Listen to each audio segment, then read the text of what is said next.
একটি শব্দ গায়রত।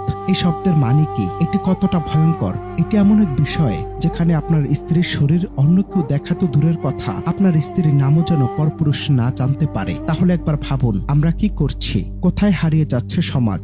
গায়রত শব্দটি ছোট হলেও এর গভীরতা বিশাল। সহজ কথায় গায়রত হলো নিজের সম্মান, পরিবার এবং বিশেষ করে আপনজনদের পর্দার বিষয় একজন মানুষের আত্মমর্যাদা বোধ ও পবিত্র ঈর্ষা। কিন্তু আফসোস, আজকের ডিজিটাল যুগে গায়রত যেন জাদুঘরে ঠাঁই নিচ্ছে। ভিউ, লাইক আর ফলোয়ারের নেশায় আজ আমরা অন্ধ।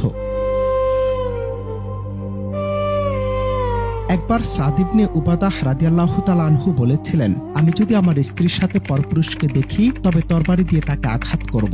রাসূলুল্লাহ সাল্লাল্লাহু আলাইহি ওয়াসাল্লাম তখন সাহাবীদের উদ্দেশ্য করে বলেন, তোমরা কি সাদের গায়রত দেখে অবাক হচ্ছ? আমি তার চেয়েও বেশি গায়রত সম্পূর্ণ, আবার আল্লাহ আমার চেয়েও বেশি গায়রত সম্পূর্ণ। সহিহ বুখারী। ইসলামে গায়রতহীন পুরুষকে দায়ুস বলা হয়েছে। হাদিসে এসেছে, 3 ব্যক্তির জন্য জান্নাত হারাম করা হয়েছে: এক মদ্যপায়ী, পিতামাতার অবাধ্য সন্তান এবং দায়ুস।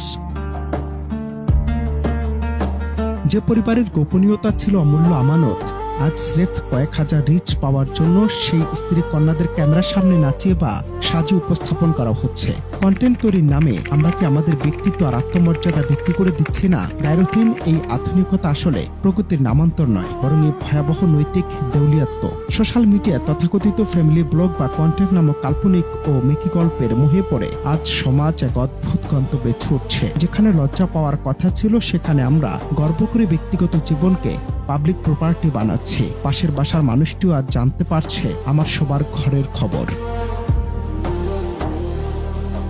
এই প্রদর্শনবাদিতা সমাজ কেমন এক জায়গায় নিয়ে যাচ্ছে যেখানে পবিত্রতা বলে কিছু অবশিষ্ট থাকছে না। কিশোর কিশোরী বড় হচ্ছে এমন এক মানসিকতা নিয়ে যেখানে ভাইরাল হয় জীবনের সার্থকতা। এই কাল্পনিক মোহের আড়ালে ভেঙে পড়ছে পারিবারিক কাঠামো, জন্ম নিচ্ছে পরকীয়া আর সীমাহীন লজ্জাবোধহীনতা। এটি কতটা ভয়ঙ্কর তা কি আমরা ভেবে দেখেছি?